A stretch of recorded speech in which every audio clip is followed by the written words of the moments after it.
Trinidad and Tobago, get ready for a musical explosion of freedom, culture, and pure steel band magic. Featuring 5 of the nation's super bands, plus their talented youth bands. Get ready for Generations of Steel, the ultimate celebration of our national instrument. featuring 5 of the nation's super bands, plus the talented young band. Experience the power and passion of Desperados, Shell Invaders, Massey Trinidad All-Stars, First Citizens Supernovas, and the pride of the South, Fun Play. Saturday, July 11th. at the iconic Grandstand, Queens Park, Savannah. Save $100 and get your early bird tickets at $200 until Saturday, June 27th. Get yours now. Available at islandetickets.com. At Crosby St. James, All Kenny Sports. All Extra Foods Supermarket, Westby, Tagarigua, Athletes by the Park. Jumbo Foods Barataria, GAC Electrical, opposite Starlight, Tiggermarkton Main Road. Mirage Westside Supermarket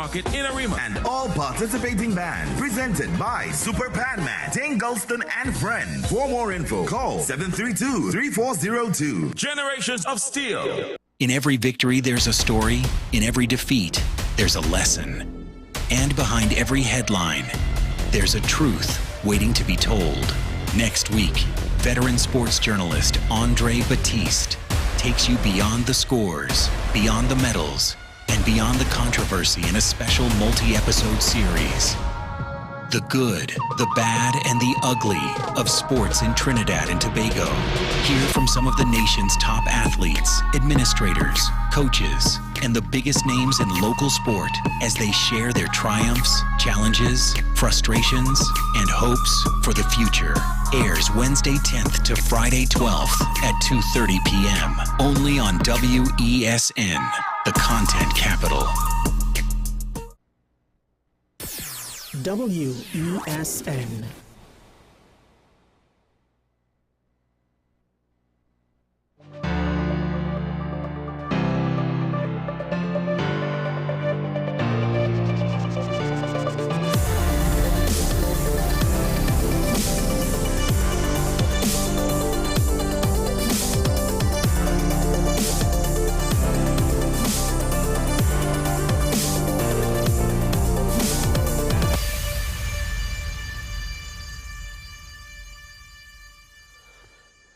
It's your friendly neighborhood, scruffy-looking airfarer, Sean Michael Small. This is Talking About the WSN Content Capital, and quite a lot to get through today. Now,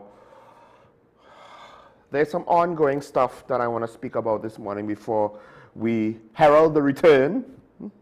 But before we herald the return, hopefully we do, we are at a crossroads now because, of course, we have the state of emergency going to be extended. But before that, one of the issues that has come back to the forefront, because I would say we have this cycle where something happens and the question of PH taxis makes the news, becomes part of the national discussion, and then eventually everyone basically submits to the fact that no one actually wants to do anything about it because that requires a lot of effort. So we try to put the genie back in the bottle, but invariably something will happen down the line. The debate will rear its ugly head once again. And I say ugly head because usually the reasons why this is debated is because it's due to some type of heinous crime, murder, what have you, like the current situation. I really don't want to get into that actual crime itself. Now, the government has indicated that they are looking to do something about, I think, the PH taxi dependence. The problem is, I'm not entirely sure what their plan is. So we have a lot of fluff with regards to the statements, right? One thing that apparently the Prime Minister did say, quote, "There's no need for a new system because it is very simple to get a taxi badge. There is no limit to the number of taxis that may operate within the regulated transportation system." Now, and this is an issue that I think both parties of Parliament more or less agree that it is an issue. I'm not saying they agree how to solve the issue or that they are coming together to solve the issue, but they both acknowledge the difficulties with regards to the transportation system the reliance on PH taxis, and it's going to be no easy fix. Now, one of the interesting things about the report is that it says that the Prime Minister is saying there's no need for a new system. It doesn't necessarily say what it means by system, because the report says that she's dismissing suggestions that a new transportation system is needed. Although you can interpret her statements as her stating we don't need a new regulatory system or framework for taxis. So I will reserve the right. I'm not going to say definitively what she's saying.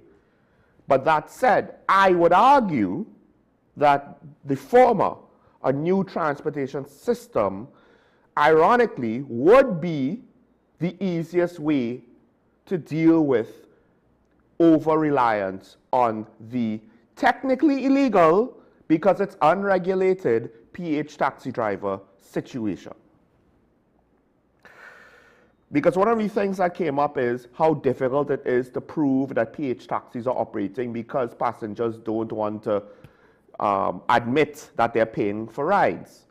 To that I say, I could be wrong, but is it that we can't do sting operations at all? Whether it is a police informant or an undercover police officer, do we not have provisions in this in the law? And if we don't, maybe that's another area where we need new legislation to properly treat with. Because if you can't get obviously passengers aren't going to admit it, they're benefiting from the situation, and in some cases it's necessary, or at least it is viewed to be necessary. The state has not shown any viable alternative. So why then can't the police look to set up operations to gather evidence directly? Because here's the thing, you know that the PH taxi system is going on, right? You know it. So it's not like you have to try and find the technically illegal activity. It's all around. It should not be that hard for police. Now again, I don't know if our laws just don't support any kind of police sting operation on that level, because to be honest, people say for various crimes, why don't the police conduct a sting for this, that, and the other? And I've never really seen a good answer as to why, or at least not one that comes to mind. But the thing is, if you don't want to do that, or if you can't do that for whatever reason, a new transportation system that works will in theory solve the over-reliance of PH taxi drivers. Because that's the whole point. The reason why there is a reliance on them is because there is no healthy alternative, particularly at certain hours of the day or the night, particularly for certain routes.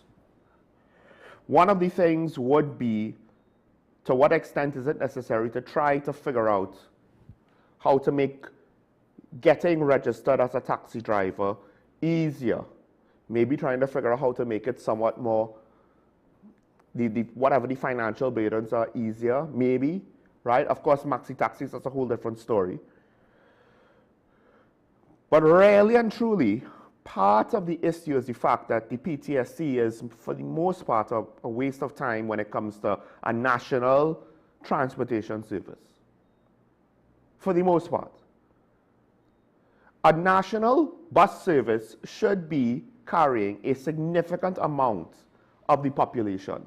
As far as I'm aware, none of my friends ever use PTSC buses when traveling, as far as I'm aware. I myself have never used a bus. I have gone in a maxi. I have taken taxi. I myself have never gone in a PTSC bus. Something like that should be the mass transit carrying a significant, if not majority, of the population. And while it's not necessarily going to be a quick fix and a one-size-fits-all silver bullet band-aid solution, if you have buses operating, you know, well into the night, not necessarily into the wee hours of the AM, but well into the night, at least for certain potentially bulk travel, you can set up a transportation system or arrangement where you can get, say, a lot of workers who have to work 8, 9 into the night in Port of Spain or the Port of Spain area. You have buses to help get them to east and south. And then, of course, once there's regular demand for taxi services from whatever the bus stops, stations, at whatever points are at, to then get you from the station to your neighborhood in said community. And I do think on some level night travel potentially would be safer if you had what would, in all intents and purposes, be something like a hub and spoke model like what you see with airlines. Because again, the hubs would be the bus stops or stations, and then the spokes would be the taxis. And then people would say, ah, you put Maxis out of business. I don't know if Maxis operated at all. Because I think one of the issues with our economy is the fact that certain businesses that used to maybe stay open till 8 or 9, now they close at 7 or 6. Part of it is because everybody else is closing early. I don't want to be the only one open. Part of it is transport, right? Now, I don't know if that necessarily is that big of a deal for the economy, but I do wonder if it is to some extent a step back, perhaps. Now might be the time when businesses potentially should try to be open, certain businesses longer, maybe to try and capture more customers, to ensure their revenue's up, but they can't. Now, the thing is, I could appreciate the government at the very least looking, right, the maxi taxi and taxi operators are saying, hey, this PH system, it's an issue. They said it before the incident. Then the incident, potentially, if it is a PH car, highlights, like I said, it brings up the conversation on crime. And then also there is the unspoken fact. We all know it. We don't necessarily harp on it that much, but I use the PH taxi situation as an example of condoned lawlessness, essentially. And that's why we get into trouble with the system every, I don't know, few months, couple of years, what have you. We're in a state of emergency, by the way. So, of course, there is also that. I appreciate the government cabinet taking time on the PH taxi question, but there's also the situation with the state of emergency. Now,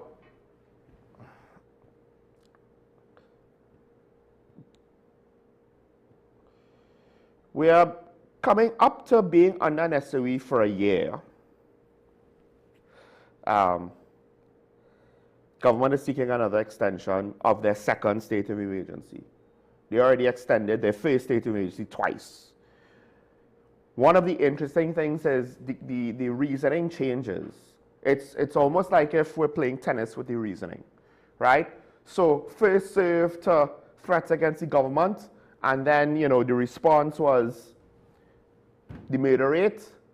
Then the response to that was threats against the government and the murder rate. And the reasoning kind of alternates between the two. Sometimes it's one, sometimes it's the other, sometimes it's both. Now we're back to just the one, because the justification of this is not the threats against the government, it's the murder rate, or rather the murder rate that we obviously don't necessarily want to get back to. But I do find it somewhat ironic, because the Prime Minister is saying, you know, for 25 years the country has been tormented by violence, right? Over 10,000 murders, 20,000 reported rapes, sexual assaults. And then she apparently went on to say, quote, little children and women beaten, raped, and brutally murdered. Men gunned down for not joining a gang. But let's walk back a bit. Little children and women beaten, raped, and brutally murdered. I don't know if the Prime Minister noticed, but just this week we had an example of that during the state of emergency. So I would like the Prime Minister to exactly tell me, and maybe you could argue it's anecdotal, it's a one-off, but still, the point is, it's still happening. So how is the state of emergency supposed to prevent the thing that is happening during the state of emergency to justify the extension of the state of emergency. And it's not, listen, here's the thing. I'm kind of playing with semantics and statistical analysis a little bit, right? It's not so simple. I am presenting an oversimplified argument. Because, as I've mentioned, it's not like the police could have prevented, or at least not easily, the murder of that young child, of that young girl, right?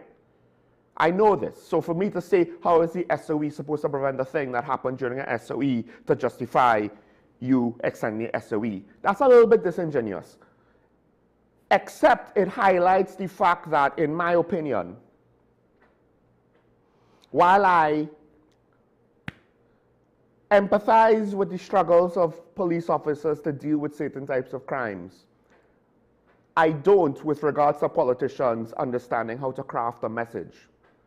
Because to me, I can't speak for the USAO. I can't. Not on this, right? I don't want to hear you justify your SOE saying, well, in the past, little children were murdered and raped. When we literally have a case like that this week. Because when you say it that way, it makes me wonder, are you not reading the news? Are you not acknowledging what happened? Because you're saying, with the SOE, we will stop this thing that happened this week.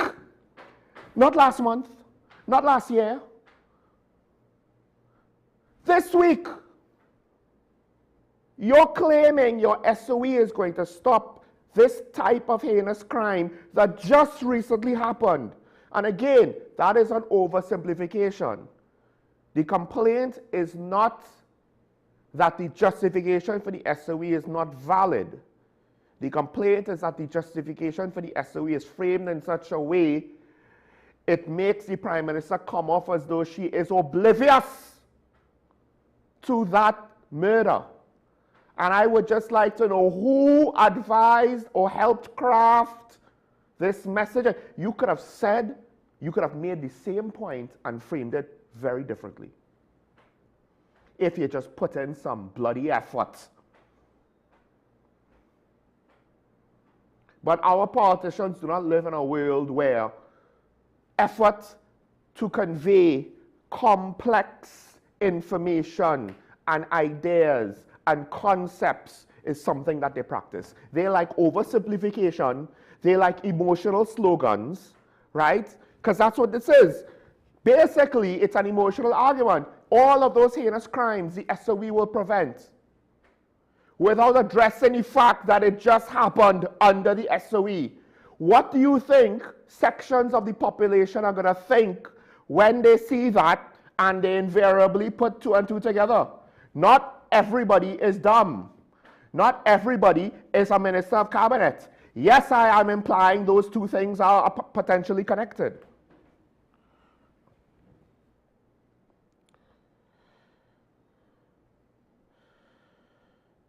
A few months to initiate actions to deal with threats to the state and citizen security is definitely temporary compared to 25 years of violence, rapes, robberies, and murders.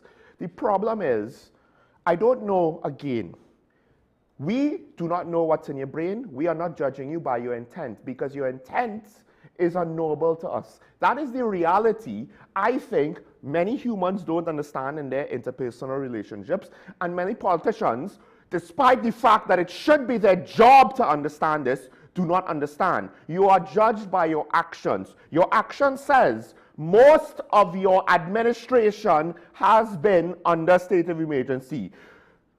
Do you honestly think, outside of the yes people who will basically nod their heads to whatever it is you say, the rest of us, why are we going to believe that the state of emergency is, quote unquote, temporary? And listen, to some extent, I agree with Nikolai yesterday. We do not easily, or we should not easily put out things like threat to democracy. Because I said this when the PNM was in power. Cry wolf situations are very tricky. And if the opposition is not careful, they might end up in that boat. If they push the rhetoric too far, too fast, prematurely, then Next thing you know, something really bad happens and they want to sound the alarm bells. Nobody believes them, right? Now, have we reached to that point yet? I won't say we have. Are we on the road to potentially get there? We probably are, because this is usually how it looks when you're going in that direction. And that's the point. The more the government does these types of things, it's going to appear that we're going in that direction. And it doesn't matter if the opposition says it or not. Whatever I say, whatever columnists in the newspaper say, other talk show hosts say, even whatever the opposition says, I guarantee you there are subsections of the country that are saying worse, that are assuming worse, that are criticizing in a worse manner. They have already predetermined, prejudged, or prejudiced against the government, or maybe they were neutral, but they have decided to take an absolute position because they already don't like what it is they see, and there's nothing to redeem the situation in their eyes. They have taken a strong opinion either way that is independent of any analyst or commentator, any opposition commentary. It's happening within the population. If you don't want to admit it, acknowledge it, understand it, accept it, that's a you problem. That's not a me problem. Because I am watching the trust and confidence in literally the institutions of our country be further eroded, because the current government didn't understand that when you take up the mantle of leadership from a previous administration that already started us down that process where the population had a hard time trusting the system, you don't automatically get a reset with everybody where they'll just come back to normal and they'll believe in everything again. That's not how it works. You need to prove to the people that you're not like the last guy. And to some extent, it's not fair. And I've said all this already. I have. But for whatever reason, the politicians always knows better than everybody else, right? Nobody who's not a member of cabinet has any ideas worth their salt. And that's obviously why the last government won election after election after election. You know, they were invincible, undefeated. Oh, wait, they lost. And what irks me is the fact that the current administration had a front row seat to their opponents losing in a certain manner. And I don't understand why it is they feel compelled to pick up the baton where the PNM left off and say, oh, no, we're going to finish this erosion of trust and confidence in our institutions of government that are necessary. Trust and confidence in things like the police service, the criminal justice system, the legislation, or legislative bodies. These things are necessary for democracy like ours to function. We cannot function without it. It will be anarchy, it will be chaos. Our society will eventually collapse. Which means, yes, I understand you can't necessarily be perfect all the time. But when you're in government, you have to do things to try to either encourage the population in a good direction, or to limit the bad speculation that would erode trust and confidence in necessary institutions like the office of the DPP, which is very much publicly eroded despite the fact he hasn't really done anything yet, except technically do his job as he is forced to do so, to my best understanding. Case in point, there is now, and I'll end here, or this segment here, there's a coalition of 13 independent trade unions. They want to meet with the Prime Minister. What did I say from the beginning? From the beginning. What did I say? The interests of unions and the government, they don't meet. They diverge. At some point, they will diverge. Naturally, they will diverge. Right now, I am waiting to see how long the PSA holds out, right? I suspect the moment they realize if the government will never give them the back pay all in cash, When it reaches that point, things could get uglier. But in the meantime, you have seen even the unions of the former unions that current government ministers have led, have called out their former bosses, their former union heads. Already, that has happened. This whole dream of the UNC government and Labour coming together, look at us, so we are a much better partnership than what was under the PNM. Yeah, that is, it might be taking its time, but you're seeing the signs of its slow but definitely inevitable demise. Because unions have interests and governments have interests, and those things do not converge. That's not how our politics operates in this country. That's not how our unions operate in this country. I have been advocating for unions to act differently. No one seems to care about that. Well, you get what you pay for. If we want to accept this is how unions are supposed to be all the time, and this is how a government is supposed to be all the time, they could come together for the election, you know, but you don't make policy during the election. You make nonsense promises that catch you, that stick you in a no-win situation where you can't finance everything you promised, but you're not actually making policy. No, you make policy when you're in government. And when you're in government, you ain't going in the same direction. Who could have predicted this? Who could have seen this coming? So, they want to urge a meeting with the Prime Minister over the SOE regulations restricting public demonstrations. Why? Because the interests of the government on this protest issue and the issues of the interests of the unions on this protest issue have diverged. The end. And just wait. Whenever the next rounds of negotiations are going to happen, the kumbaya we saw when Felicia Thomas was chanting UNC campaign slogans, I'm fairly certain it's probably not going to be there by that point in time. Because there will invariably be another negotiation cycle. They didn't solve everything. They didn't, but we'll see. I don't know, maybe they're going to give 10% to the PSA indefinitely while telling all the rest of you unions 5%. And then I would just like to know, if 5% was so unethical under the PNM, how is it that we're supposed to accept it when the UNC does it? Someone please tell me. Let's take a break. When we come back, she's back. Stay tuned.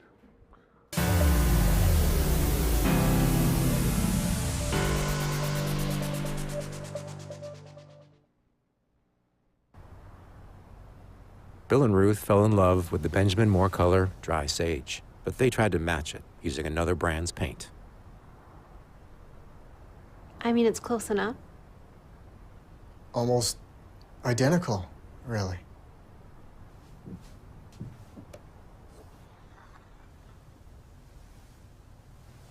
Yeah, there it is. Never trust another paint to be a Benjamin Moore color. Trinidad and Tobago, get ready for a musical explosion of freedom, culture, and pure steel band magic. Featuring 5 of the nation's super bands, plus their talented youth bands. Get ready for Generations of Steel, The ultimate celebration of our national instrument. featuring 5 of the nation's super bands, plus the talented young band. Experience the power and passion of Desperados, Shell Invaders, Massey Trinidad All-Stars, First Citizens Supernovas, and the pride of the South, Fun Play. Saturday, July 11th. at the iconic Grandstand, Queens Park, Savannah. Save $100 and get your early bird tickets at $200 until Saturday, June 27th. Get yours now. Available at islandetickets.com. At Crosby St. James, All Kenny Sports. All Extra Foods Supermarket, Westby, Tagarigua, Athletes by the Park. Jumbo Foods Barataria, GAC Electrical, opposite Starlight, Tiggermarkton Main Road. Mirage Westside Supermarket in Arima. And all participating bands. Presented by Super Padman, Ting Gulston and Friends. For more info, call 732-3402. Generations of Steel. In every victory, there's a story. In every defeat, there's a lesson. And behind every headline, there's a truth waiting to be told. Next week, veteran sports journalist Andre Batiste takes you beyond the scores, beyond the medals, and beyond the controversy in a special multi-episode series. The good, the bad, and the ugly of sports in Trinidad and Tobago.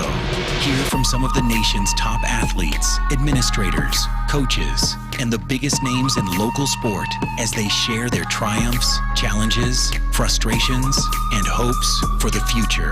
Airs Wednesday 10th to Friday 12th at 2:30 p.m. Only on WESN, the content capital.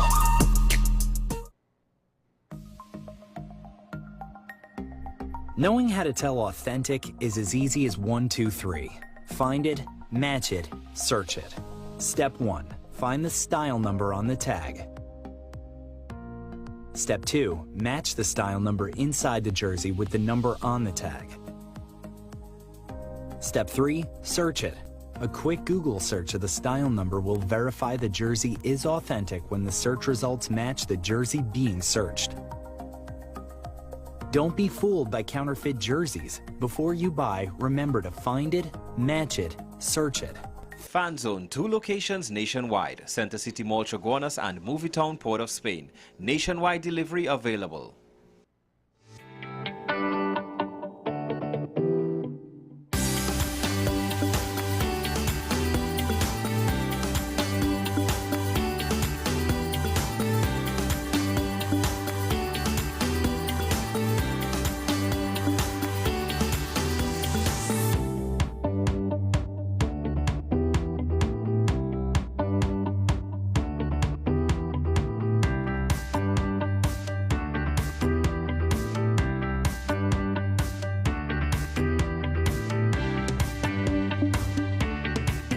In this day of stay-at-home and work from home, home has never meant more than it does today. Whether you're looking to buy, rent, or build your new home, now is the time to get going. Gittins & Gittins real estate agents are here to take you to that place of your dreams. Let us take you home. We'll help you find that rental to rest along the way or journey with you to find your home destination. Investors and commercial enterprises too, call us and we'll walk the distance to place your business in just the right location. Owners, leave the headaches to us. We'll find your tenants or buyers while you stay at home. We'll even manage your property at your bidding. Anything real estate, come home to Gittins & Gittins Real Estate. Call us at 760-3280 or 747-1220 or visit us at 16 Fifth Street in Woodbrook. Take some time for yourself or spend some time with the family at Sandy Point Village Hotel. Enjoy our various studio and suite apartments, self-contained with their own kitchenettes and Wi-Fi. We also have our famous 100-foot swimming pool and our beachfront restaurant, The Steak and Lobster Grill. And our location in Crown Point puts us near the center of activity from the nylon pool to the local nightlife. Call us and make your reservations at 639-8533, 389-2378 or email us at sandypointvillagehotel@gmail.com. The home of Caribbean content is growing and we welcome you to be a part of the #1 platform for young personalities who are driven to make a positive impact in society. As we continue to reach every corner of Trinidad and Tobago through our daily broadcasts, our social media pages, or through our 75+ digital billboards across the nation, contact us to learn about our competitive rates via marketing at wesncc.com or call us at 628-5835. WESN Content Capital, television with a difference. Are you driven, ambitious, and ready to earn? WESN, the content capital, is expanding, and we're looking for dynamic media sales executives to join our team. Sell powerful advertising solutions across television, digital, and social media platforms, and help brands tell their story. If you have strong communication skills, a passion for sales, and the drive to succeed, join WESN today. Send your CV to marketing at wesncc.com or WhatsApp 6861662 and start building your future.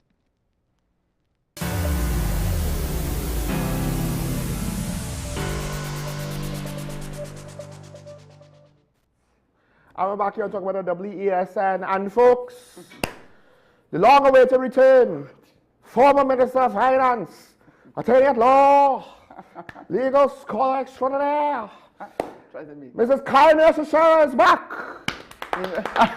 Sean is trying to make up, believe you me. Actually, no, this was my intention because I know you don't like the big introductions, No, but we could not have your return without some sort of fanfare because I've been previewing it from the beginning of the episode.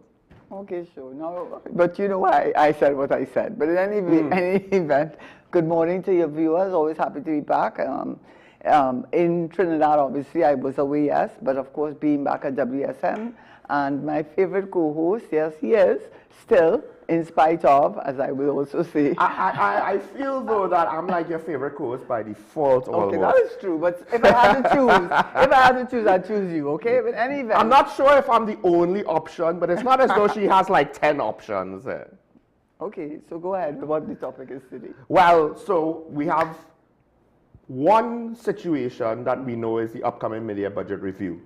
One situation that a lot of people might not be following is the state of the economy, because Karen has given me the figures, right? I didn't necessarily do a lot of digging into it myself, but I do know that the numbers have been technically getting worse, right? And it was numbers with regards to certain metrics that under the PNM, we saw them getting worse over time.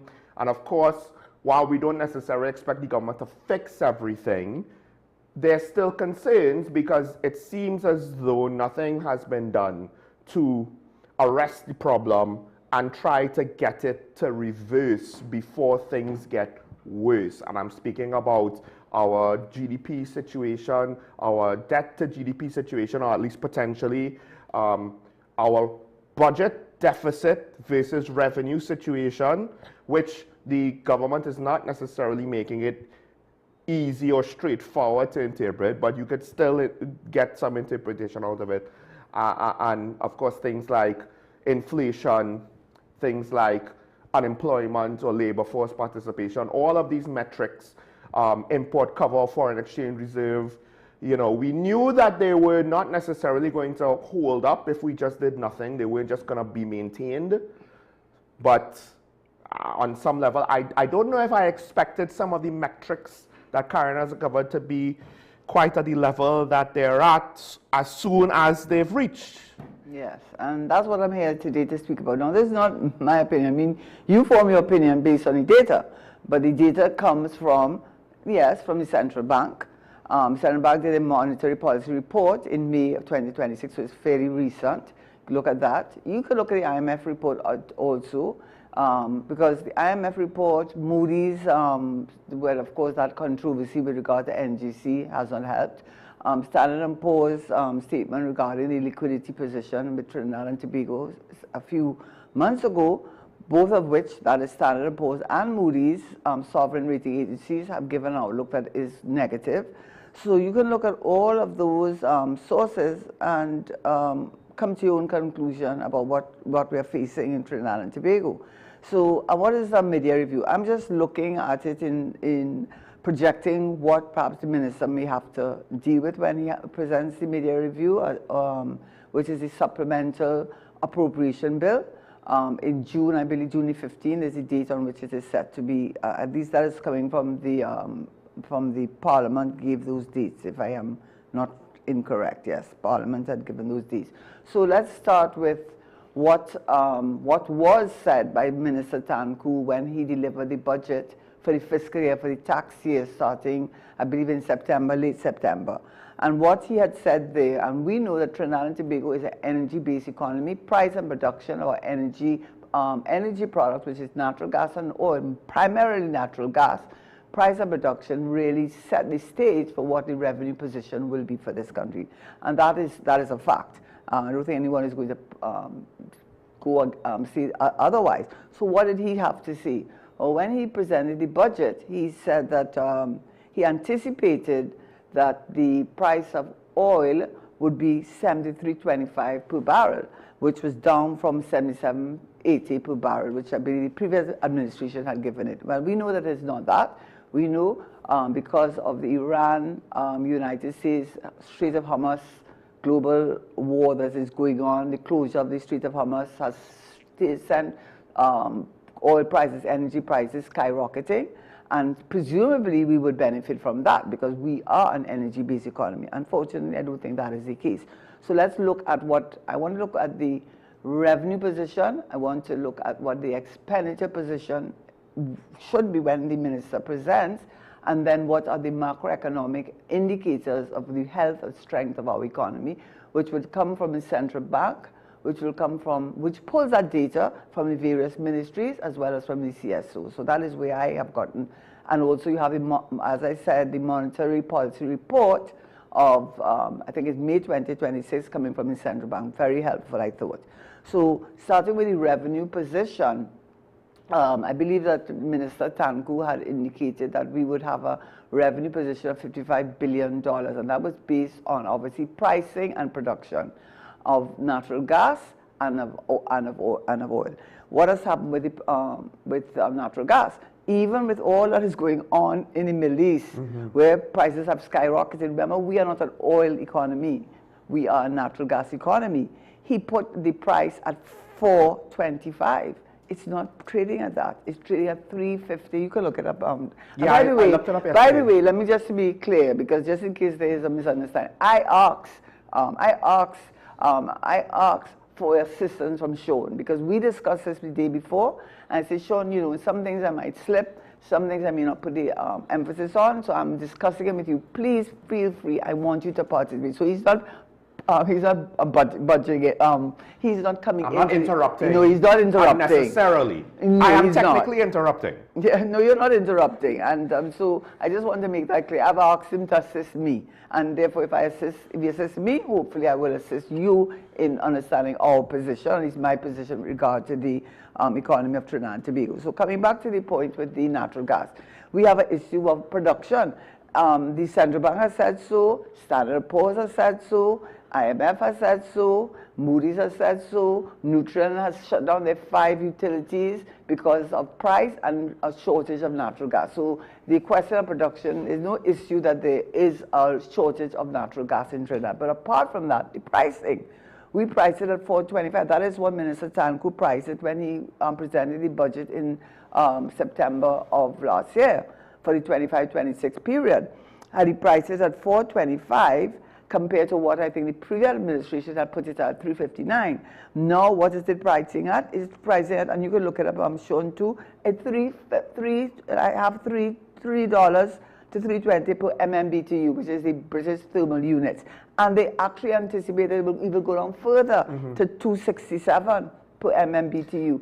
So the price of natural gas, or major energy commodity, is simply much lower than the minister had projected, in addition to which the production is down. So what do you think that does to the revenue? That's the natural gas. I just wanted to say, and the reason for that is oil and natural gas, the industries don't behave the same. And the reason why it went up when the Ukraine war started was because of the very inconvenient situation Europe was in, where they were supporting Ukraine, but they were buying natural gas from Russia. Right. And there were concerns about a shortage because winter was coming up. Right. But they have technically balanced that. We don't have, with regards to the Strait of Hormuz, we don't necessarily have a situation where there's a market where natural gas was being exported to that is being underserved. It's more about oil tankers, which the demand of which is very different, in part because oil is used for gasoline, fuel, aviation fuel, and the like. Natural gas, the uses are different, the production is also different, and it's a byproduct of oil, which is more profitable. So it's just the dynamics are different. We can't expect the Iran situation to save us this time. Yeah, but I think the reason why I want to specifically, and matter of fact, I got the information from page 27 of the Central Bank Monetary Policy Report, right? So you can go and look at it, and where they said by April, they believe that it's going to go down to 2.6 to 2.7 later on. It's even worse, right? Yeah. And the reason why that is important, it may not be important to the rest of the world, it's important to us, because when we read our budget and we allocate funding to the various ministries and state enterprises, you have to use how you come up with the revenue position.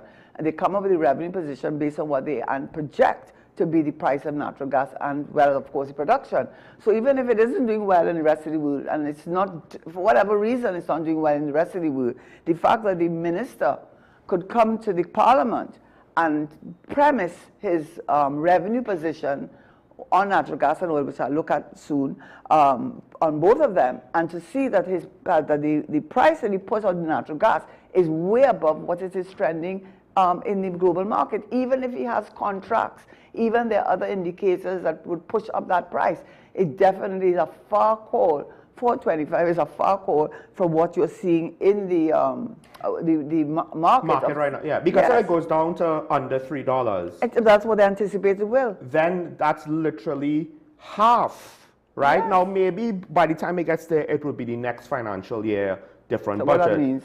So it'll be next year's estimate that we have to criticize. So not this year's estimate, that's what we right? that's what I mean. But so the $3 might potentially hold till the end of the fiscal year, maybe, but that's still, you know, 3/4 of what was projected. And again, when it happened with the Ukraine war, we got a benefit. So I don't know how contracts are going to completely insulate us, because if that was the case, we would not have benefited from that situation. Correct. So that goes, and as you say, we don't know exactly how the contract position with the various countries in terms of the need for natural gas would affect it. But that is what right now it's not looking good. But then let's look at oil. Yes, price of crude oil did skyrocket to $97, and the minister put the price of oil at $73.25 US per barrel, as opposed to what it had been put the previous administration, I believe, at 77.80 per barrel.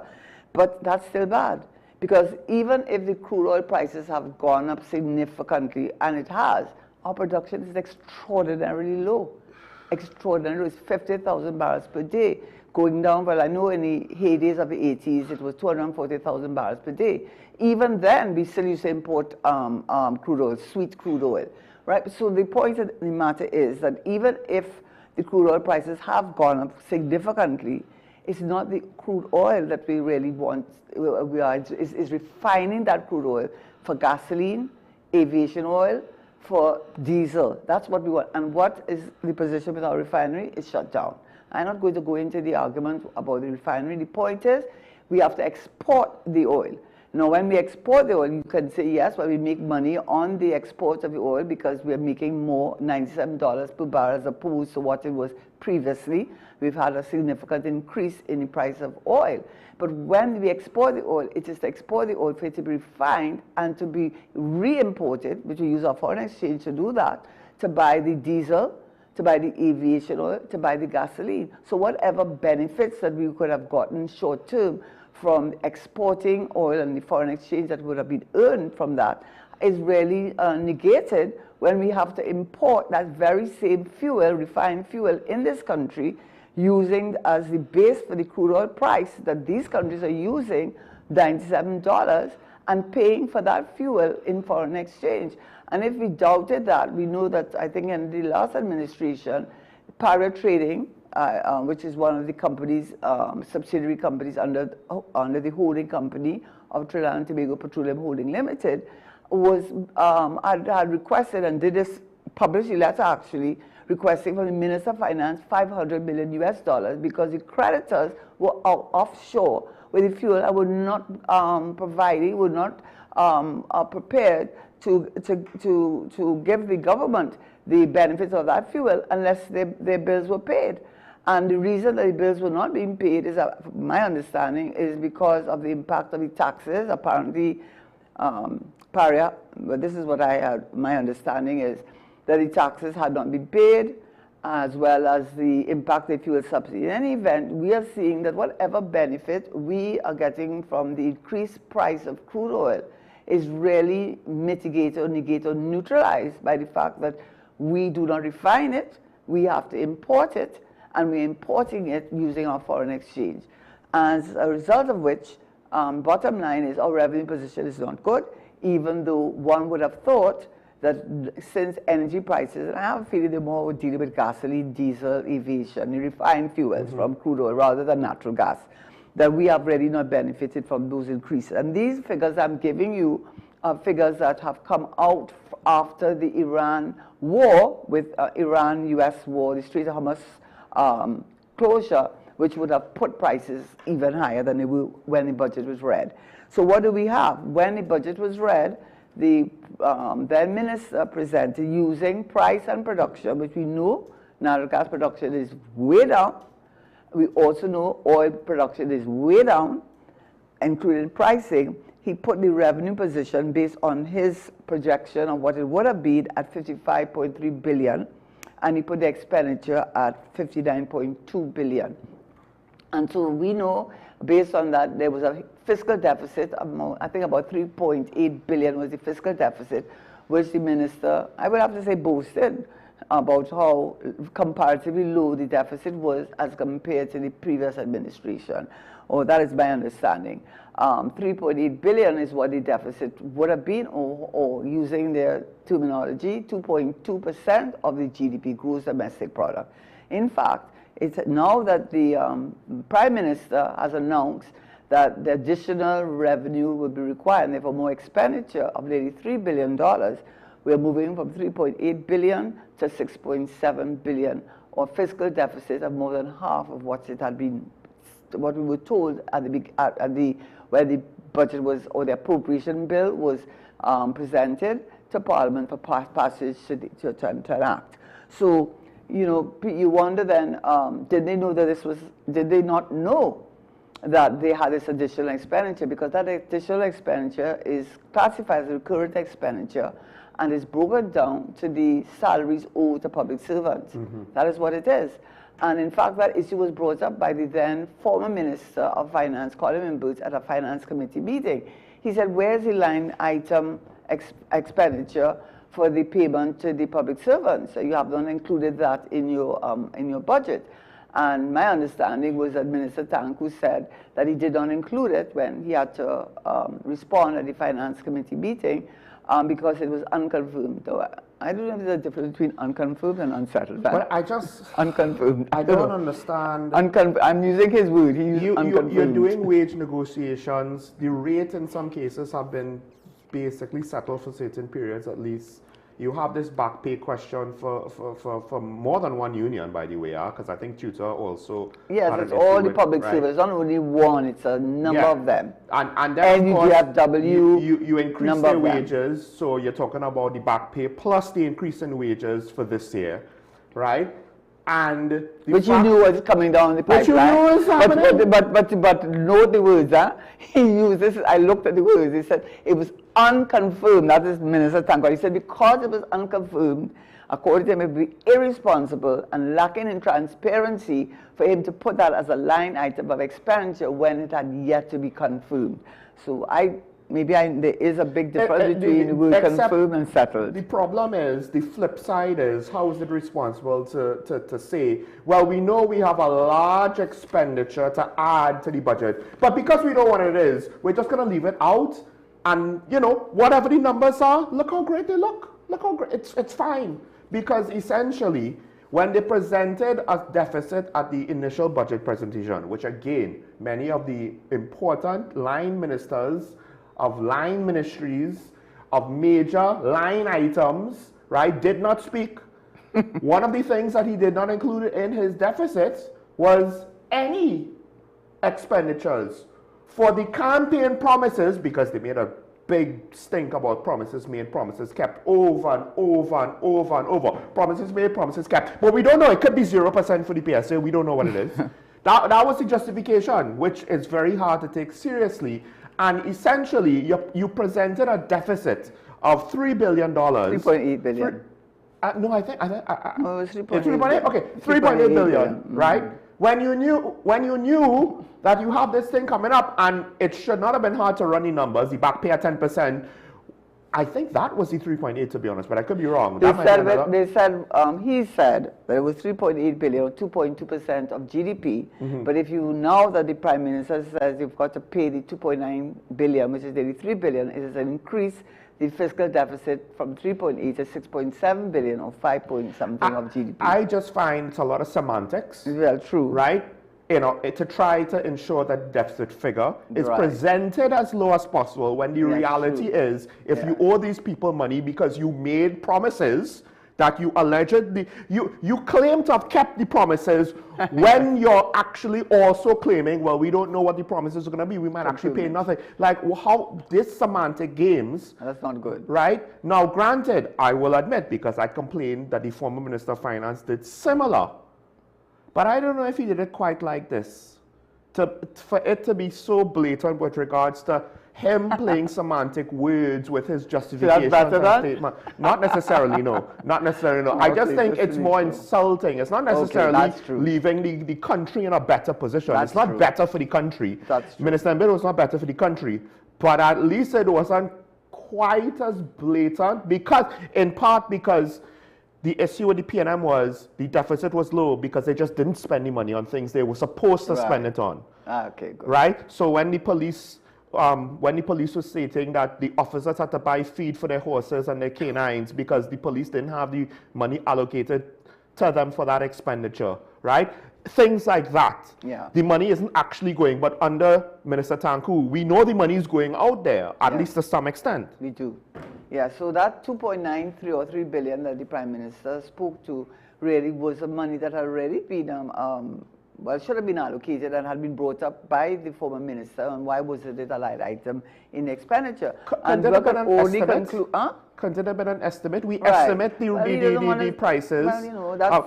we base our budget on an estimate of natural gas. Why can't he have just estimated? Well, you know, it helps the fiscal deficit, doesn't it? But okay, yeah, yes. Okay, so what it comes down to now is when he presented the budget, the total revenue position was 55.3 billion, the expenditure position was 59.2 billion, with a deficit of 3.8 billion, which is what I had originally signed up. Of that, oil revenue was 11.2 billion. Look how low it was. That should give you an indication. And the non-oil revenue was 43.4 billion.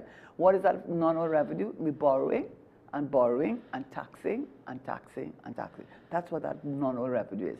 So you want to know where the revenue was generated for this country?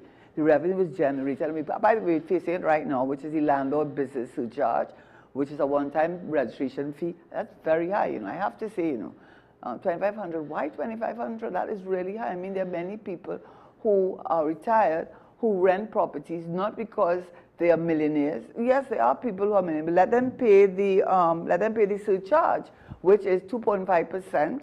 If the rental is $20,000 per annum, you pay 2.5% of that of the total annual revenue.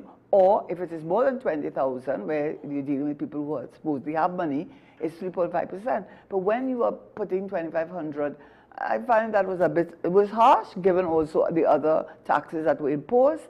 Harsh, especially when a lot of the people who rent places are people who are looking after their post-retirement to have some source of income. Not everybody opens up a business. Some people try to rent, and that's where they get their income from, to supplement their income.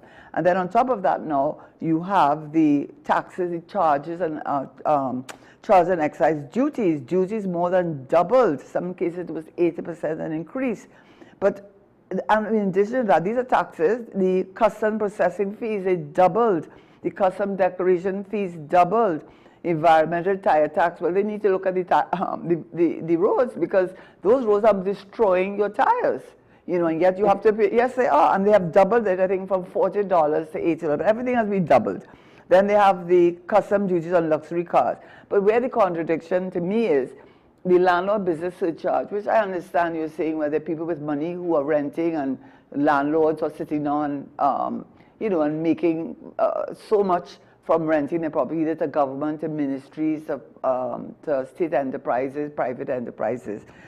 So you may not have that amount of, you may not feel that amount of empathy or sympathy for them. But what do you say about that tax for the HGC? Before you paid on the transfer on death of that property, people who own HGC houses are the persons who are the low income, persons who cannot afford the private sector prices. So that is the target group that you're dealing with. And yet you have imposed what they call, quote unquote, an inheritance tax, because it comes into effect upon death. And instead of what used to be a straight figure of $700, Now you're paying a percentage based on the market value of the property on that. How could that be right?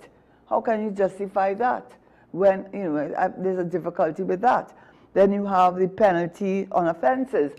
Driving, some of them didn't exist before, you know. At least from what I gathered, careless driving, there was nothing before, now it's 5,000. Driving while disqualified from holding or obtaining a driving permit. Well, according to what the information I have, there was no fine for that specifically, and it went from $0 to $5,000. So that's some of the taxes. And then the electricity and water subsidies have been removed. So you know that we are paying a lot more in taxes. So I guess that's where the government is generating its revenue from taxes. And the difficulty I have with the taxes is that it is non-discriminatory. So that sounds nice to say it's non-discriminatory, but it's not nice when you are a lower income earner and you are more impacted by the price of foods, rentals of your property and so on, or your renting of wherever you're living, your apartment. And now, regardless of your income status, the charge or the penalty across the board, regardless of your position, income state position, like pay as you earn, you pay income tax based on your earning. These fines and penalties have no concern with what your income position is and why it becomes difficult. If you are earning an income of $6,000 and you are paying the same as someone who's in a better financial position than you, of $2,000, that $2,000 is 1/3 of your salary just went to pay off a penalty, as opposed to someone in a high income group who will feel it, but certainly not in the same way. And added to that, you have CPEP, URP, the forest rangers. I mean, the people out of job and you're saying it's corruption. You know, I don't know, just 6 months, I don't think it was even a few months into government and you fired everybody. And that's where you have the Dr. Theodore wrote about that. The maximum propensity to consume, meaning that those persons do not invest, they do not save, they spend.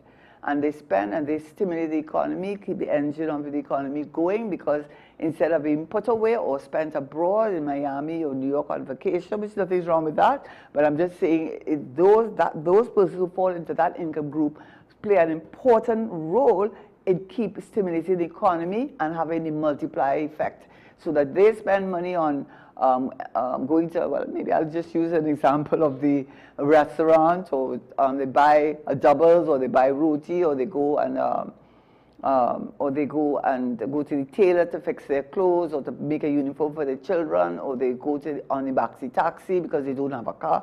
All these persons are passing on their income. Persons are benefiting, and it goes down and down and down the line as a multiplier effect. So it has real impact on the persons who have been out of a job, and up to now that has not been resolved. I don't know, has it gone to court yet? Because that's the only person that is going to decide whether the argument that has been used to take these people, to fire these people essentially on the basis of corruption, whether that can be proven. That is a big problem for this government. I can tell you that. It's a big problem, because you know that issue of corruption existed all through different administrations, including this current administration. So it's not something new. And why are you solving it that way? Why are you solving it that way? If the problem starts from inside because of the structure that allows for that, why are you letting the man in the streets, the most vulnerable, pay the price? Why don't you fix it inside? Just like what you said they should have done with Petrotrin, fix the problem inside. And then it will roll out to the benefits of everyone, because the pros and cons of what you have done and taking the most vulnerable and put them out on the street when they can least afford it, and then imposing taxes like you have imposed on, there is going to be a price to pay for that. Well, and that's my personal feeling. The price could very well be the growth, the GDP growth rate expected and estimated, and the numbers, I think, are to some extent the most alarming. Yes. Now, granted, the rest of the Caribbean seeing better growth figures is not necessarily be all and end all, but the point is, on some level, that's almost like a minimum you kind of want to get to. You need to have some kind of growth in your economy.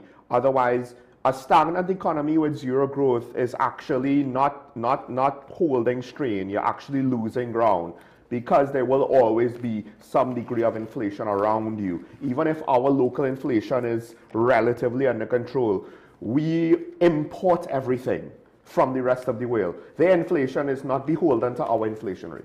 Yes, and Gary mentioned him up. So what I was really indicating is that the non-oil revenue, which is far more than the oil revenue, and that should tell you that we are not making our revenue from oil, whether natural gas or from the crude oil, but it's non-oil revenue, and it's really borrowing. And that's where Moody's and Standard & Poor's and all these sovereign rating agencies play an important part in getting foreign investors to invest in Trinidad and Tobago. So that affects your sovereign rating in terms of your borrowing capacity, because it increases how much the interest that you have to pay. Yes, you have, and all governments, this government and the former government, have boasted that when they have issued bonds on the international market, they have been oversubscribed. But part of the reason, which the IMF has acknowledged, at least the IMF has acknowledged, I believe, is that we have the HSF, and HSF, according to the data that I have gotten from various those sources, represent 25% of the GDP of this country. So it provides a financial buffer. So persons who are looking to invest in and buy the bonds that Trinidad has feels a sense of comfort from the fact that we have that money in the HSF. But is the HSF money, funds supposed to be used for borrowing purposes? Is that what, or is the legislation passed to deal with certain situations like a hurricane, some kind of natural disaster, some situation where the price of oil and gas has fallen, collapsed, and that is why you turn to HSF. Is the HSF supposed to be there, the financial buffer, as it is being used and leading to the oversubscription? So when government, including former government, speaks about oversubscription, I think a lot of, and this is what they've said, this is what Moody's, this is what they have said, that a lot of the reason for that is because of the financial buffer that the HSF presents, which represents, as I already said, 25% of our GDP.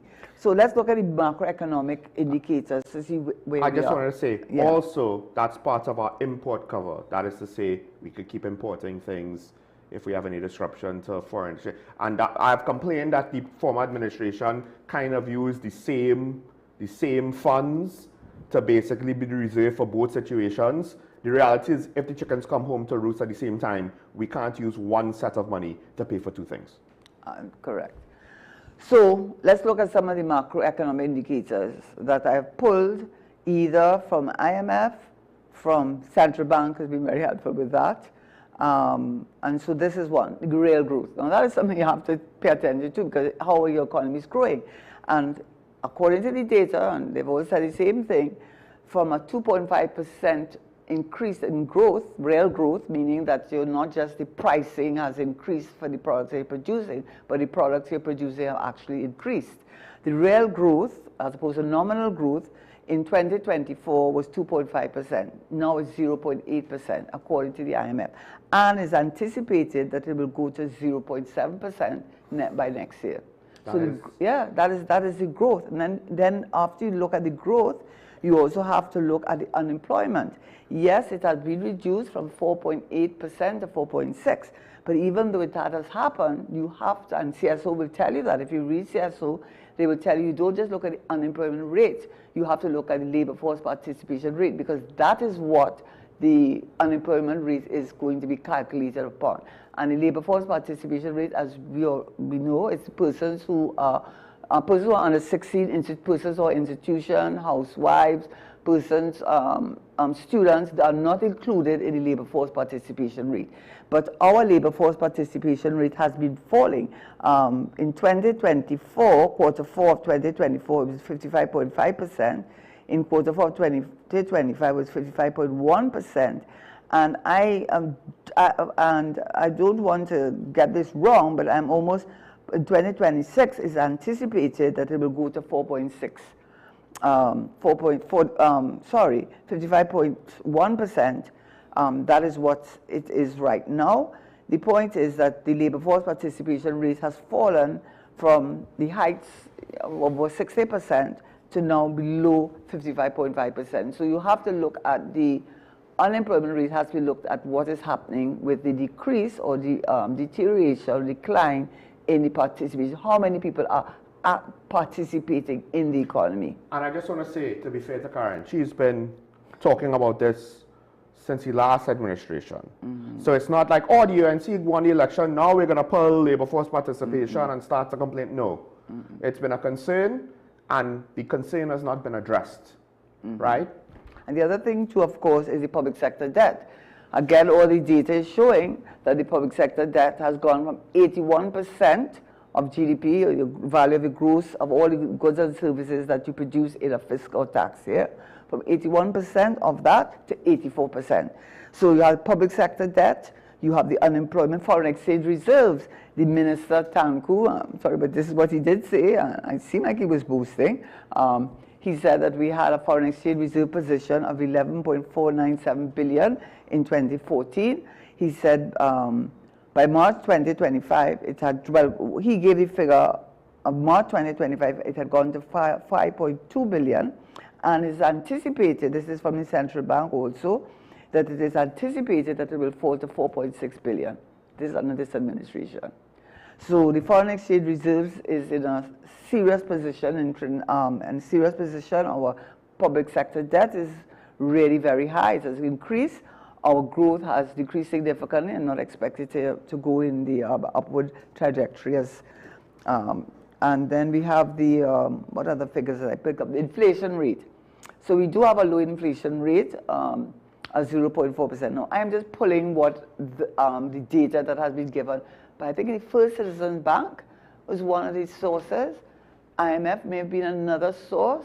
I'm not sure if it came out of the Central Bank's monetary policy report that they put for May 2026. But what they've said is that yes, the inflation rate is low, 0.4%. That is low. But you can't just look at the inflation rate. You have to look at the cumulative effect. And the cumulative effect meaning that because when you look at the inflation rate, it's the purchasing power. That's what you're really looking at. And that is what the central bank, through its open market operations, tries to contain the inflation, because what it does to your income, it significantly reduces your income as if you're working for less, because your purchasing power is less. But what they have said is that if you look at the cumulative effect, and this is, I think, came from First Citizen. They said that from 2015, they used 2015 as the base year, to date, your income, the cost of living has increased by 25%. So well, I guess what they are trying to say to you, just don't look at the inflation and say, well, that means that the year-on-year prices have not increased significantly. But when you look at the cost of living, which is what inflation is dealing with, and the cumulative effect of it, it, according to the data they have presented, it's about 25-point-something%. And they did give you what the cumulative effect is. What they said is cumulative inflation is the total compounded increase in prices over a specific timeline rather than the standard annual window. And they said that the 11-year compounding total from 2015 to 2026 is expected to reach 25.8%. And they gave the things that were included in that. Entertainment is part of it. Also, I think, not only the cost of entertainment, but they give three separate components of what has caused, what would have caused the inflation rate, or the cumulative effect of the inflation to increase your cost of living today. All of that is not good news. What does central bank say? So I have given you some of the figures, and that is the data. I've given you some of the figures on taxes, which I excluded. I have some more. They have environmental tire tax from 3,000 to 5,000, removal of tax concessions for returning nationals. The reason given is to avoid fraud and abuse of the duty-free concession. But you know, you want to encourage persons to come home. And the effect of that, combined with the repo rate, which is the interest rate that's like the federal rate, the U.S. federal rate, which the central bank sets and is an indicator to the banks at what the interest rate should be, hopefully low, so people will invest more, borrow more, and stimulate the economy. Parties argue that keeping the repo rate so low, that is the central bank keeping it so low, has encouraged capital flight, meaning that persons are taking them their funds and investing it in the United States, where the interest rate is higher. So, and so you add that together with the removal of the concessions, so people are returning, and it does not paint a good picture. So what has the central bank said? And this is from the policy report. I just want to read what they have said. So it's not, it would not be my, oh yes, this is what they have said on the report. Number one, yes, repo rate, well, I said that I already mentioned that. They said domestic GDP growth has slowed, the non-energy sector output has declined, the banking sector liquidity is stable, but the interest rates are up. And when they talked about the liquidity, I don't know if people remember, but Standard & Poor's had published earlier this year and said that they have published a negative outlook, investment grade rating, but a negative outlook. And what influenced them a lot was the fact that there was not enough liquidity, not enough cash circulating in the banking sector.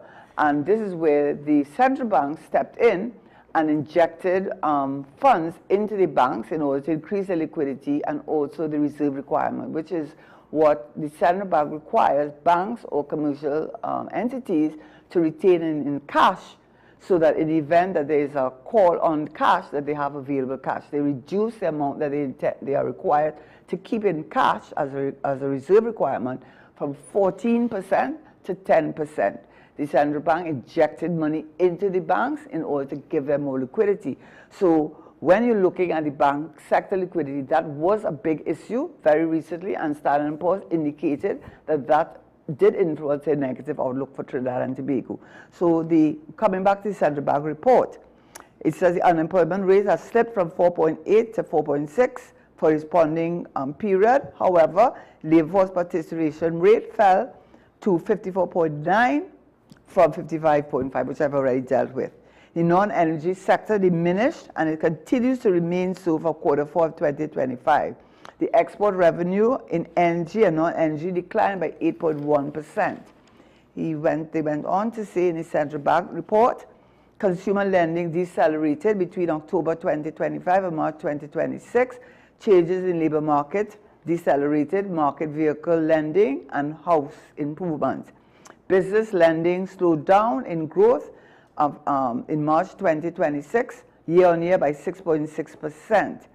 They also talked about the reliance, page 29 of that report, talked about the impact of the Iran war. And they said there's a fall-off in tourism demand for Trinidad and Tobago because of the global impact of this war. The slowdown in economic activity. Yes. No, because if oil is impacted, right, then the price of aviation fuel is impacted. We, Trinidad and Tobago, at the very least, are not the first option for tourists because we are not well-known enough. We don't market ourselves destination. We're always the top 10 hidden gems every year. Hidden? When are we going to come out of hiding? We are always an undiscovered gem every year in whatever tourism publication. That's telling something, shouldn't it? Yeah. Which means we're a good destination. But nobody knows about it. But they acknowledge that we are completely unknown. As they say, if a tree fell in the forest and nobody heard it fall, we are the tree. Yes. We got to, but in all fairness, though, I did read a report in the Business Guardian where they are taking steps to improve the ease of doing business. There's something called Sail Away. They're saying that, I think, I can't remember the name of the gentleman, but he actually put some hard figures. He said that before some processing would take 2 days, now it takes under 2 minutes. That's what I read. I mean, I have heard, to be fair, I have heard that certain government bureaucracies have become more efficient. Yes. So let's be fair. So there is some improvement with government services, yes. Yes. So going ahead with the central bank report, this consumer lending decelerated, as I mentioned that already. And the impact of the Iranian war, well, you see tourism, obviously is going to fall off. There's a slowdown in economic activity. A pickup in refined products could raise spending on imports, but we know what will happen. We're going to have to spend more foreign exchange to buy that fuel, and our refinery is not operating, so we are going to pay even higher price for that importing that fuel. And he says there's a potential to dampen economic growth. A dip in again, this is coming from the central bank monetary policy report for May 2026, dip in non-energy activity by Q4 of 2025, which outweighed any energy reduction in both quarter 3, and also I think the year on year in 2025. They said that you're seeing that the non-energy activity has dropped by 0.1, has reduced by 0.1% compared to what it was in 2024. There's a fallout in natural gas production for quarter 4 2025, so that is coming from the central bank, right? And they would have got their figures from the Ministry of Energy. Reduced output in LNG, reduced ammonia output by 3.4%, methanol by 9.5%, closure of nutrients 5 operations in November 2025, increase in price of fertilizers, and crude oil prices, well, we know it went up. Reduced non-energy sector by quarter 4 2025, affected the construction industry with cement, decline in financial insurance activity. This is where I got this. I mean, I'm reading this. This is page 32, by the way. You want the pages? Page 31 and page 32, right? And so it goes on and on. On page 36, they talked about the export revenue declined by 8.1% year on year, reflecting dampened performance in energy and non-energy sector. The energy export declined by 3.5%, driven by 77% decrease in petrochemical exports, decline offset by increase in energy prices. They talked about the main driver, well, of excess liquidity now is, of course, the central bank injecting liquidity into the banks, which was before was 3.35 billion a year before. Now it's 5.6 billion, so it has improved. So that is what the banks, that's what central bank is saying. Central bank is clearly painting a very negative picture for our economy, and I don't know how the government and the minister is going to turn around that data and make it put a positive spin on it. I just don't know. Two things, because this runs into diversification. The non-energy sector, at least in the last couple of years, I can't remember if Minister Tanku did this, was given a certain amount of importance in the budget presentation. You know, how much the non-energy manufacturing sector this and the non-energy. So the fact that the central bank report apparently says that it's shrinking cannot be a good sign. It's not as though the energy sector is growing to compensate. No. But can I just let me do the other figure? Sure. So I've looked at the central bank. The IMF basically, this report came from Caribbean 360, but they pulled that information from the IMF report for Trinidad and Tobago, I think June of this year. And what they said with reserves, 2021 it was 6.8 billion, 2025 5.37 billion, 2026 is projected to be 4.6 billion. Fiscal deficit, it is now for 2025 5.5, above the government's official target of 2.2. Public sector debt, 81%, has gone up to 84.2% of GDP. And the repo rate has remained the same. Of course, you have the issue of capital flight because the differential between the interest you're getting from the banks in Trinidad as opposed to the Federal Reserve is seductive enough or encouraging enough for the persons that are taking their funds. Instead of depositing and investing in Trinidad, they're taking outside of Trinidad and Tobago. What else I have here? Growth, but I already said, it says 0.8%. For 2025, projected for 2026 to be 0.7%. How are you arguing with that? And then Moody's. Let me finish with the Moody's, because you know there was a big controversy with Moody's, because Moody's decided that, well, the government, I think, NGC, decided that it was no longer going to provide Moody's with the information to rate NGC. And NGC is a big player in our economy. Anthony Wilson did a very good article, which I pulled from, and showing you how important NGC is to us. And this is what he said: there's 1,000 kilometers of onshore pipeline with a maximum of moving 4.4 billion cubic feet per day of gas.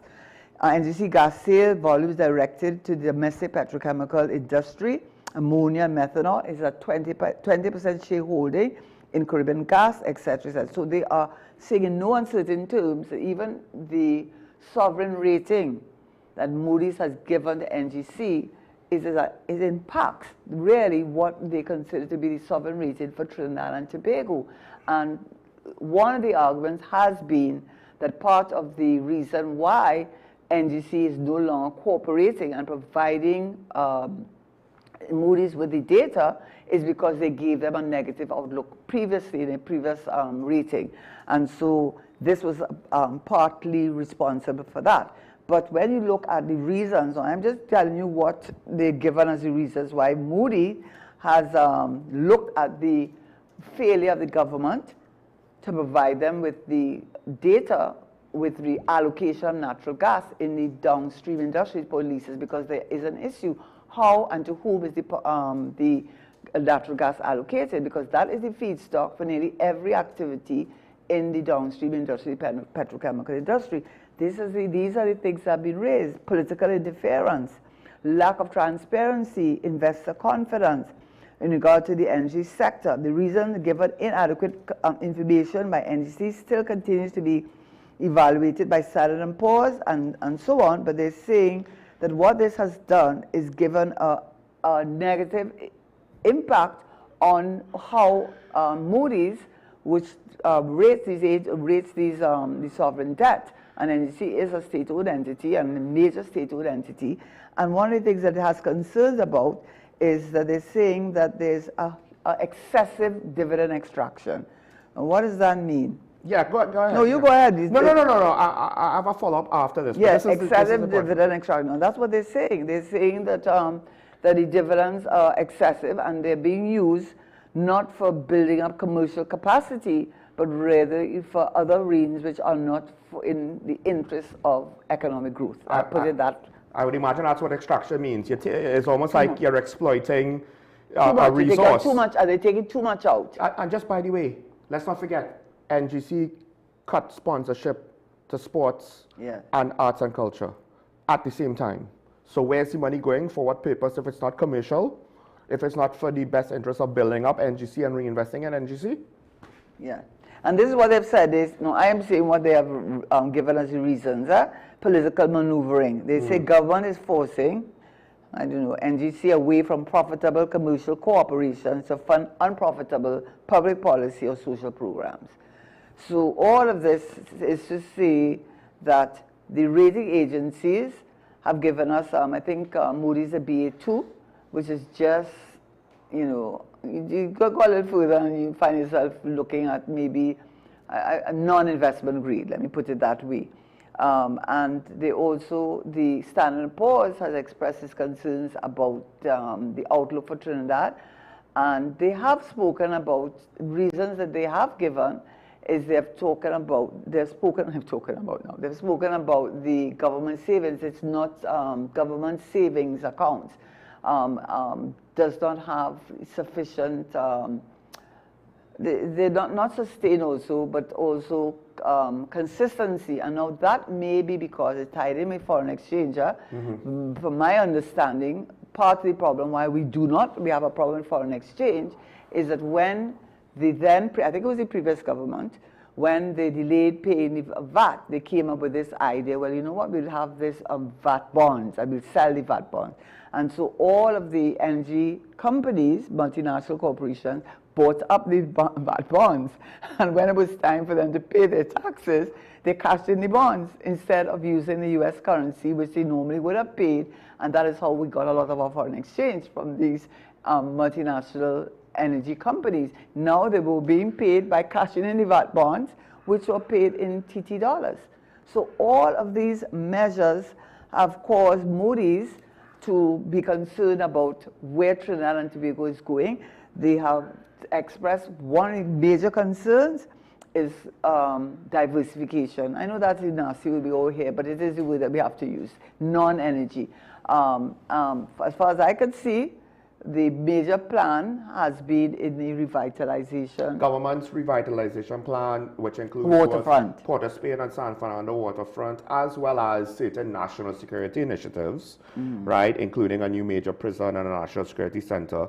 But economically speaking, the waterfront, which has a financial center, as well as high-end housing, right, new port facilities. This is the IFC in a way, though.